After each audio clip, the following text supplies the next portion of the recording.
Hey, what's going on, guys? Joe here, coming at you today from Town Hall 10 with the LaLoon Army. I can't help it. We got to talk about the LaLoon Army, and the funny part about it is a lot of you guys do not like the balloons. You're not a big fan. For me, I find them absolutely interesting. I really do find a good LaLoon Army or LaLoon 3-star to be absolutely incredible, because the level of planning that goes into these attacks are just, completely ridiculous if you actually think about it and look at what's going on in the base. Now, today we got two attacks that we're going to discuss in detail, following this attack here, and we're going to go into some planning and understanding what the attackers were seeing and how they went about 3-starring the base. Now, when it comes to the LaLoon armies, there's a lot of things that you have to think about. Number one, how are you going to deal with the air defenses?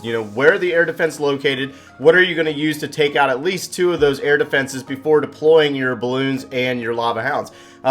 In this case here, we got a queen walk, and I see a queen walk being used a lot at Town Hall 10. It's queen walking is probably more integral at Town Hall 10 than any other Town Hall level when it comes to the diversity and the complexity of the attacks. The Town Hall 10 attacking Town Hall 10 3-starring is extremely difficult. It really is hard. It's not exactly a give me, or it doesn't have the support of the Grand Warden like the Town Hall 11 does. So dealing with those air defenses, how do you go about dealing with them? How do you intend on getting rid of the enemy queen? You have to get rid of the enemy queen when it comes to a LaLoon army. And then also the clan castle. What's in the clan castle? How do you intend on dealing with it? A dragon will put down balloons. A baby dragon will absolutely wreck an attack. And then also a lava hound that pops and the pups aren't dealt with. The pups will take out your balloons. So those are a lot of things that you have to deal with or worry about when it comes to your clan castle troops and the enemy clan castle getting rid of it and taking it out. And then also the minor thing that a lot of people don't really think about is the air set skeleton traps.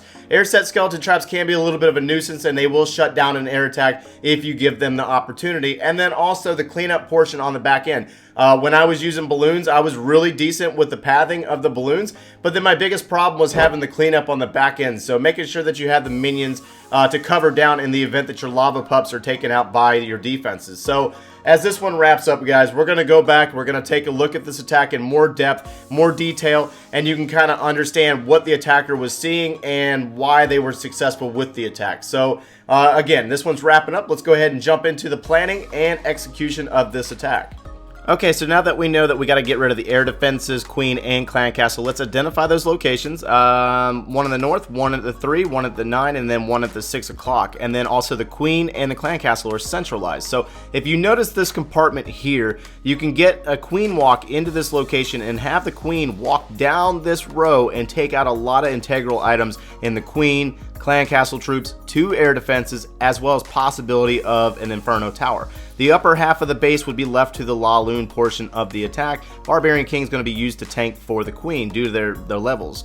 Alright, so as this one gets started, that queen's going to start in the location where she's at, and then also a giant and hog rider are going to be used to take out that cannon. And really the point here is to get this queen to move towards the south. So once that cannon's taken down, queen's going to move towards that mortar, and her pathing is going to walk her down this line or down this wall, and then the Barbarian King's going to be dropped on the gold storage, and his job is to do 2 things: tank for the queen and then clear out this whole left side or 9 o'clock side of the base, so that way the queen doesn't get distracted and she goes into the base. Now, if you didn't notice with those wall breakers, 1 scout was sent in to find the baby bomb, and then the 4 or 3 would drop to open up the compartment for that queen. Now, this is where your rages are going to come into play. The rages are going to be used to assist with getting this queen deeper into the base without using her ability. Her ability is going to be saved for the Inferno Towers. So as she approaches the location of the Barbarian King, rage spell will be dropped for her, and she'll deal with the Expo. Actually, correction, she will retarget onto that king, and then she'll take out the Expo. So once the king falls, the Expo falls, the clan castle will be pulled, and she will also be dealing with the enemy queen.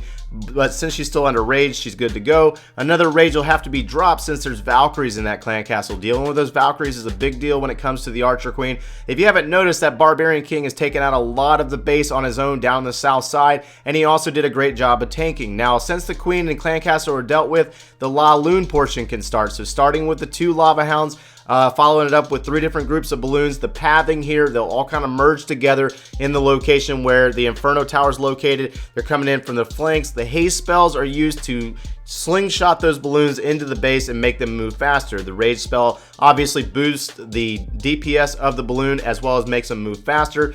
And then he had a plan for that final air defense with the Lava Hound traveling across the base and then dropping a few balloons up there in the north side, but it wasn't fully successful. However, he was successful with getting balloons, or the balloons did path towards that air defense and took it out. Now, as it looks like the balloon portion is kind of fizzling out and he's losing balloon, if you didn't pay attention, the queen is still very much alive, and this is kind of the backup plan on the core of the base with the defenses, is that queen and the ability to take down the defenses deeper into the base. Now, since all there was left there was a cannon and a mortar, this one will wrap up with a few balloons and the minions and lava pups. So a lot of thought processes in that queen walk. You got to know how to queen walk in order to do this, guys. It's very, very important to understand her pathing and how she operates. Let's get into that second attack, guys. Alright, so instead of queen walking, you could use bowlers to go in and take care of the enemy queen clan castle. So identifying the queen and clan castle, all 4 air defenses are down here in the south, so you could use the LaLoon portion of the attack to come up through the south side and take out all 4 air defenses. Now, something that I failed to mention in the previous raid was the locations of the air sweepers, which way they're facing. So that's kind of where the haste spells and rage spells are going to come into play. In this attack here, you're going to see the upper side of the base cleared out by baby dragons, and then the heroes, and what was supposed to happen was bowlers are going to go in and take out an Inferno Tower and the Archer Queen and Clan Castle. Now, again, 2 balloons are going to be used here in a haste spell to eliminate that Archer Tower in order to allow this baby dragon to work and clear out the funnel for the bowlers. That's the intent here. That's why that was done. The baby dragon will be free of an Archer Tower for a few seconds prior to stepping into or flying into this next air defense. The bowlers had a pretty decent funnel minus this Tesla right here. Now, this is a first time strike. It was a first time 3-star, beautiful attack, but that one thing right there with the Tesla still standing caused the bowlers to stay on the outside of the base and really left it up to the Archer Queen by herself. But now, due to the Queen's level here, she's going to be able to jump in, take out the enemy Archer Queen, and identify the clan castle. Now, if this had been a different clan castle, like a Lava Hound or something, this could have been possibly bad for our attacker here, but in this case, it was a golem and balloon for the anti-miners. So since that was the case with the clan castle, now you can start with the LaLoon portion of the attack. Now the lava hound's going to come in. The first lava hound's going to come in from the 11 o'clock, and then the next one's going to come in from the 9. They're going to come in on this first 2 air defenses, rage into the 2 air defenses down here in the south side where the Teslas and the air defenses were located. And if you notice, the first group of balloons are battling it out with the air sweeper, but they'll get pushed into a cannon, so it works out either way. And then the rage spell is dropped yet again for the final air defense, as well as launching our balloons over towards the Inferno Tower. And realistically, instead of bringing a rage spell here, there could have been a heal spell instead. A heal spell would have probably been a little bit more ideal here where the wizard towers are located. Wizard towers will take down balloons quickly if you allow them the time to do so. But again, regardless, even though it was a rage spell, it was a great plan. And realistically, the one thing that needs to stand out about the use of balloons is the counterclockwise method to follow the balloons around with the rage spells that were haste to launch those balloons further and deeper into the base. So again, this was a first time strike, a great plan and great execution from this attacker. And that's pretty much going to wrap us up, guys. It's 2 different alternate methods for your LaLoon armies at Town Hall 10. A very viable army at Town Hall 10 if you're trying to 3-star. It doesn't really matter the base. You can, if things stand out that work for balloons, it's definitely a good idea to try it or practice it. So smash that like button, subscribe if you haven't done so already, and thanks for watching, guys.